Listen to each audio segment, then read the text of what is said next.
Bienvenue à tous ceux qui nous écoutent sur la radio et qui nous regardent sur YouTube ou Facebook pour cette 7e et déjà dernière rencontre de notre série de vidéos autour du thème « Dieu passe chez toi ». La dernière rencontre car c'est enfin le jour du départ pour le peuple hébreu. Le 15 du mois de Nissan, les Hébreux de grand matin quittent leur maison et arrive le soir à Sukkot, à 35 km de là.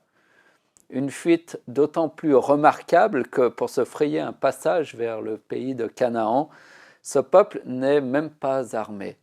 Elle a passé sa dernière journée et sa dernière nuit en Égypte, non pas à faire des glaives ou des lances, mais à offrir des sacrifices et à prier l'Éternel.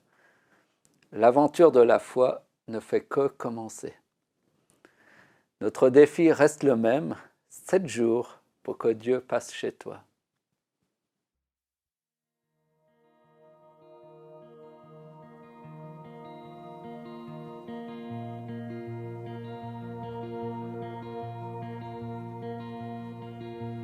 Brise les murs qui nous séparent, déchire le voile qui nous éloigne. Laisse-moi explorer tous tes mystères.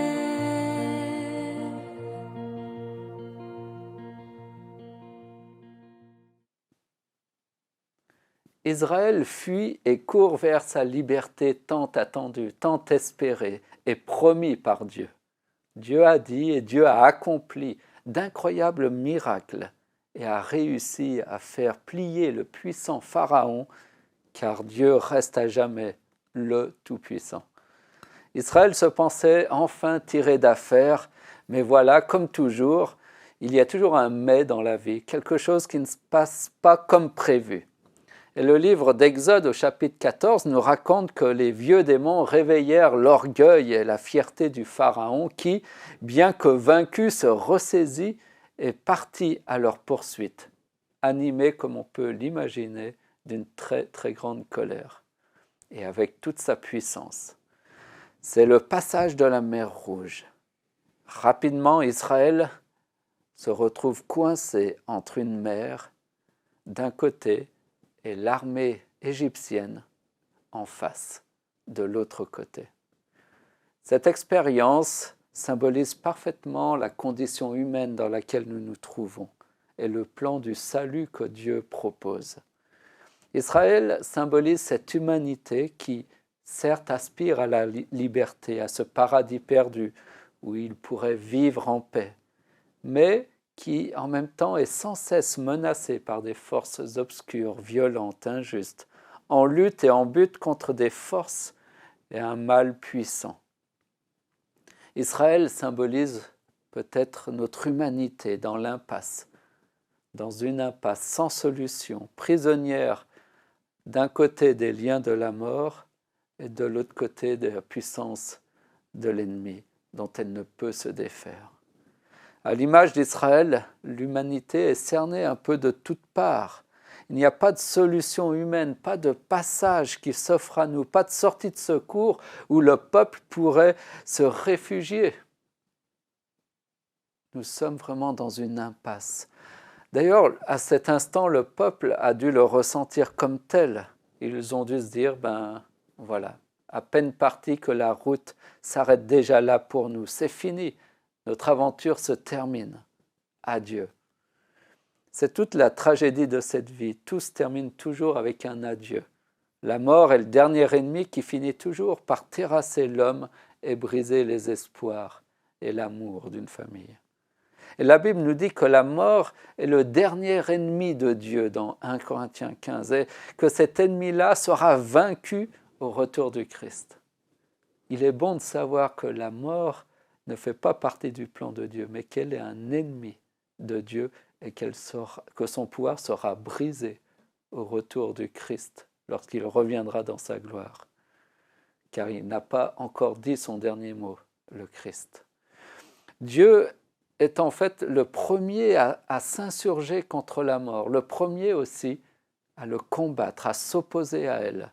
Et la bonne nouvelle, c'est que lui, il en a la puissance. C'est là tout le sens de l'Évangile, toute la signification du baptême, la résurrection, la victoire de la vie sur la mort. Dieu n'a pas baissé les bras devant cette impasse de l'humanité, prisonnière, soumis au pouvoir menaçant du Pharaon, au pouvoir de la mort. Bien au contraire, Dieu va opérer une grande délivrance pour son peuple et ouvrir un chemin inattendu et incroyable vers la vie, vers la terre promise, où l'homme pourra aimer sans souffrir, aimer pour toujours sans redouter de tout perdre.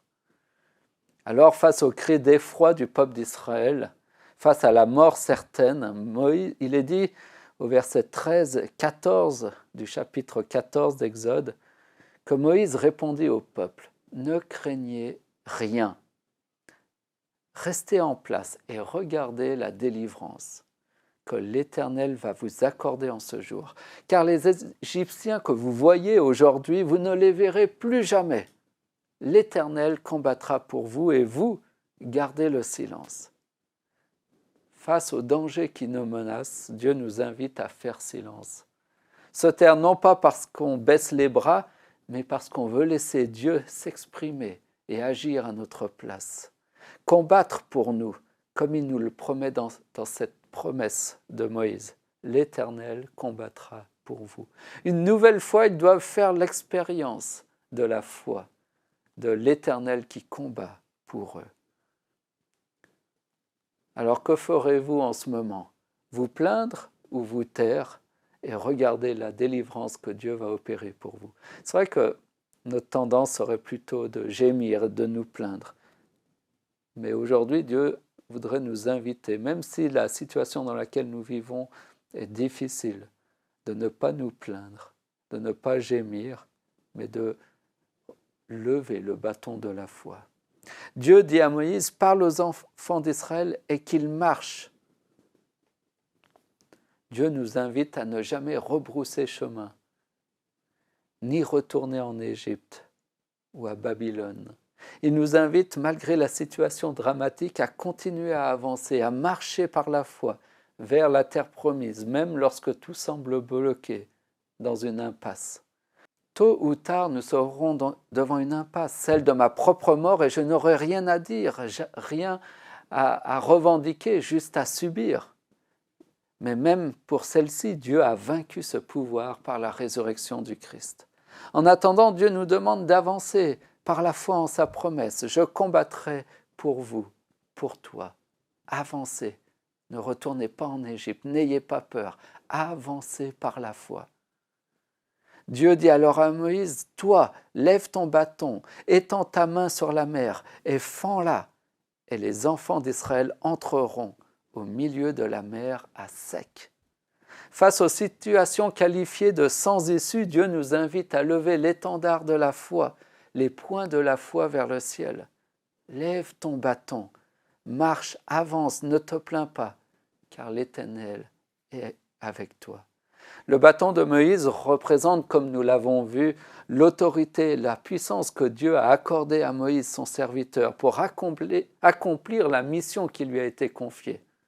Et à chacun de nous, il nous a donné aussi ce pouvoir de la foi, ce point de la foi pour accomplir la mission à laquelle il nous a appelés, même dans les situations les plus difficiles, voire désespérées. Nous avons ce pouvoir. Non pas nous, mais cette foi que Dieu a le pouvoir de changer les choses, de changer le cours de l'histoire, le cours de ma vie.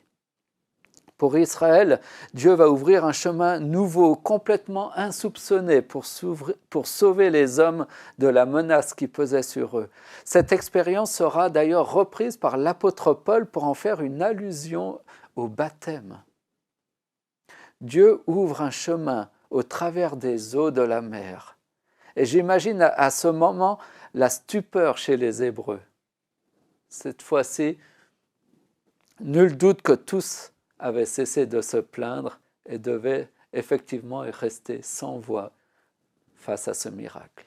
Faites silence, parce que je vais faire quelque chose qui va vous laisser sans voix. Ce miracle, l'apôtre Paul en parle comme symbolisant le miracle du baptême.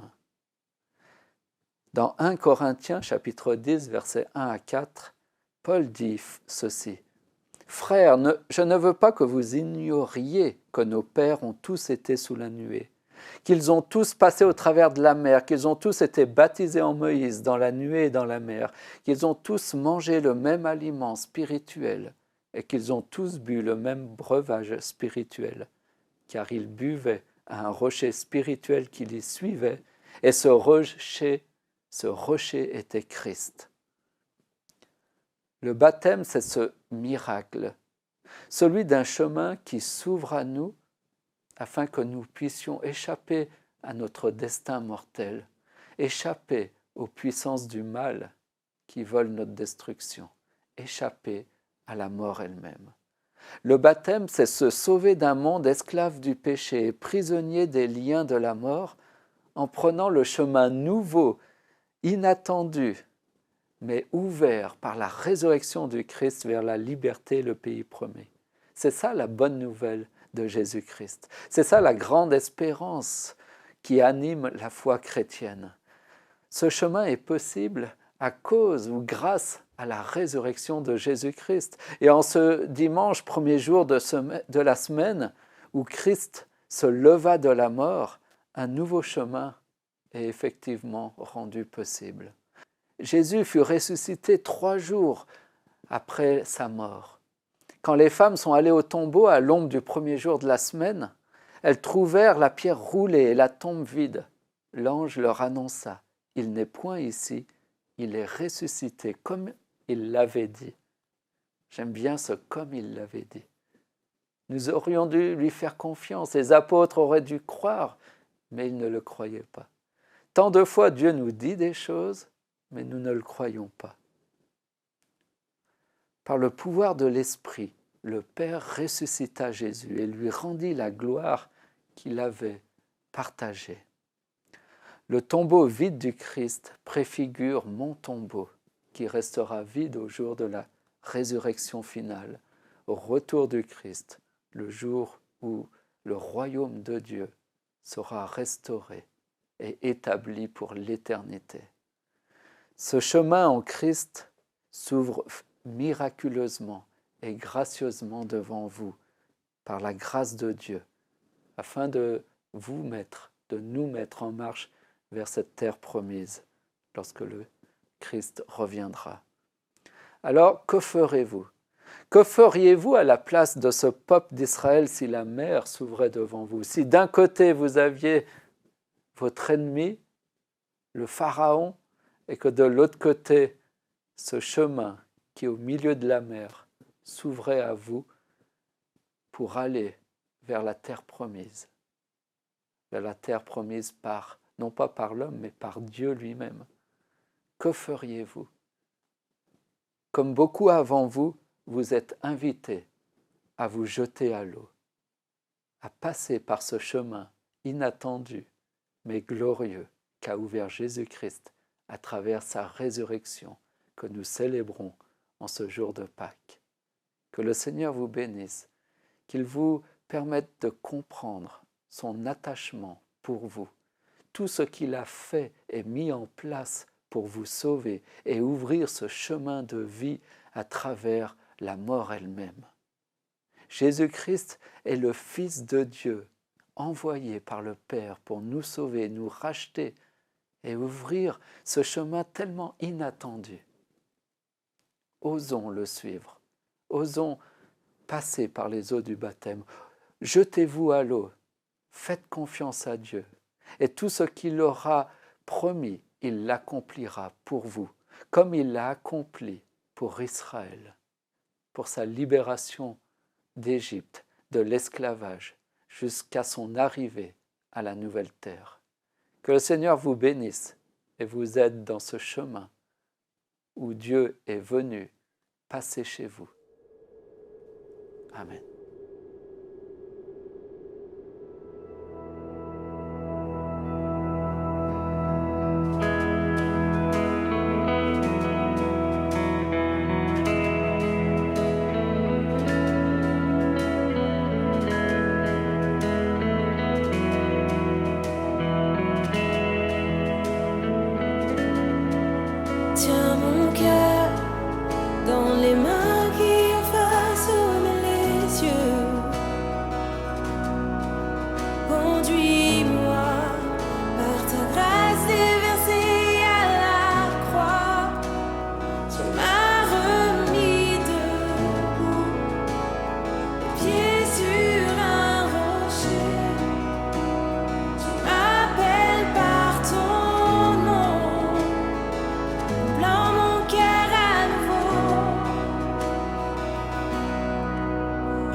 Et maintenant, pour cette dernière rencontre, je vous propose un dernier temps de partage de 4 minutes autour de ces questions, de cette question. Face à ce chemin qui s'ouvre à vous au milieu de la mer, que feriez-vous? Êtes-vous déjà passé par ces eaux du baptême ou pas encore? Et si vous n'avez pas encore fait cette nouvelle alliance avec le Christ, qu'est-ce qui vous retient encore? Et ne serait-ce donc pas le moment de le faire? Le Christ a fait tout ça pour nous rencontrer et il nous attend prêt à nous accueillir et à se réjouir du retour de ses enfants, de son Fils.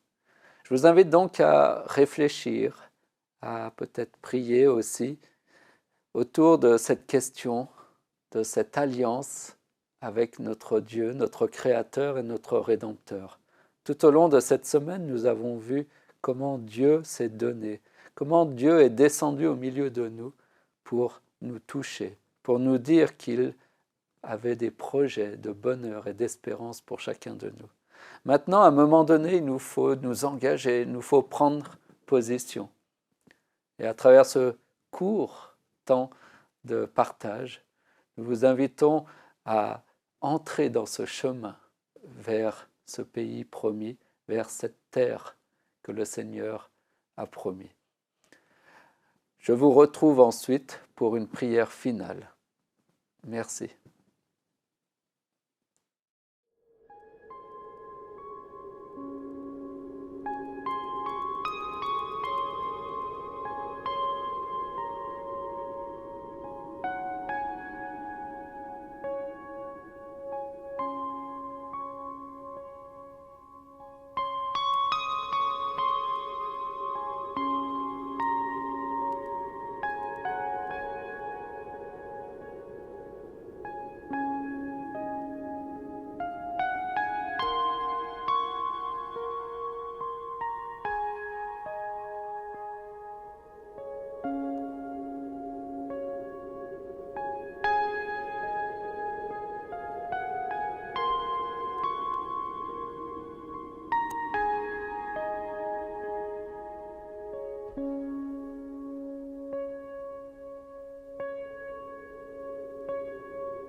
Je vous invite à prier maintenant, tous ensemble.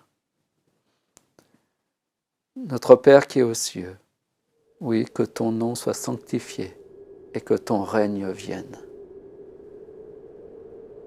Oui, Seigneur, que ton règne vienne dans nos vies, que tu puisses passer chez nous, chez chacun des auditeurs qui écoutent cette parole, ce message que nous avons tenté de traduire, d'évoquer tout au long de cette semaine. Seigneur, merci pour cette Pâque, cet agneau pascal, pour ce don merveilleux. Merci d'être allé jusqu'au bout pour chacun de nous et de témoigner ainsi de ton amour. Pardonne-nous, Seigneur, car nous sommes lents à comprendre. Nous avons beaucoup de résistance. Mais aujourd'hui, nous voulons, Seigneur, te faire confiance, ouvrir la porte de notre cœur et te dire, oui, viens, Seigneur, viens dans ma vie. Seigneur, que chacun puisse repartir de cette série de vidéos avec cette assurance que tu es là, cette assurance que tu vas te manifester à chacun d'eux, que tu es capable encore aujourd'hui de faire des miracles, d'ouvrir des chemins là où nous pensions que c'était impossible, de transformer notre vie et notre cœur, de nous donner ta paix et ton repos alors que les jours sont troublés, mauvais. Seigneur, nous réalisons combien nous avons besoin de toi, plus que jamais. En Jésus-Christ, nous te réclamons et te demandons toutes ces grâces. Amen.